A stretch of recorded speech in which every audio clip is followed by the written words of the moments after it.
आज के इस वीडियो में देखिए हम मोस्ट इम्पोर्टेंट क्वेश्चन आपका राम भक्ति शाखा के प्रमुख विशेषताएं लिखिए। तो देखिए यह पेपर में आपका 2 नंबर में पूछा जाता है।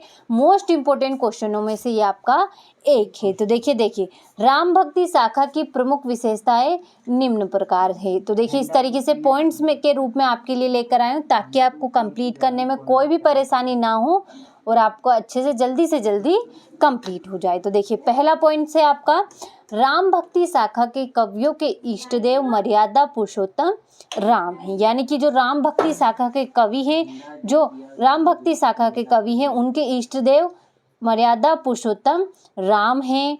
पहली विशेषता हो गई आपकी।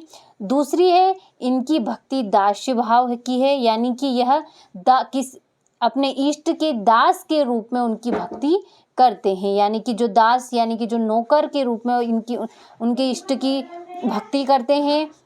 तीसरा पॉइंट है आपका इस शाखा के काव्य में राम के लोक रक्षक रूप का चित्रण हुआ है। यानी कि इस शाखा के काव्य में लेखक ने राम के जो रक्षक रूप है, जो यानी कि वह लोगों की रक्षा कर रहे हैं, उस चित्रण में, उस रूप में इसका चित्रण हुआ है इनका। तीसरा पॉइंट हो गया आपका।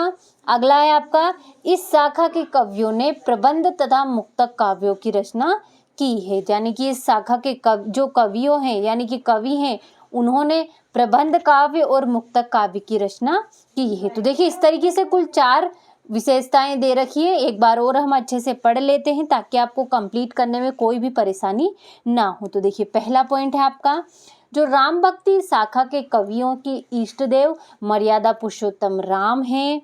दूसरा पॉइंट हो जाएगा आपका इनकी भक्ति दास्य भाव की, यानी दास के भाव की है इनकी भक्ति।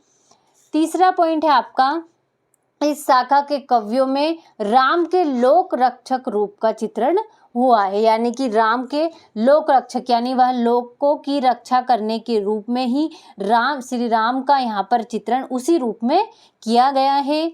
चौथा पॉइंट है आपका इस शाखा के कवियों ने प्रबंध तथा मुक्तक काव्यों की रचना की है। तो देखिए इस तरीके से आपका कुल 4 पॉइंट बहुत ही इजी से मैं आपके लिए लेकर आई हूँ ताकि आपको कंप्लीट करने में किसी भी तरह की कोई भी परेशानी ना हो। तो अच्छे से इन सभी पॉइंट्स का स्क्रीनशॉट ले और इन्हें कंप्लीट करिएगा। तो चलिए स्क्रीनशॉट ले लीजिए अच्छे से।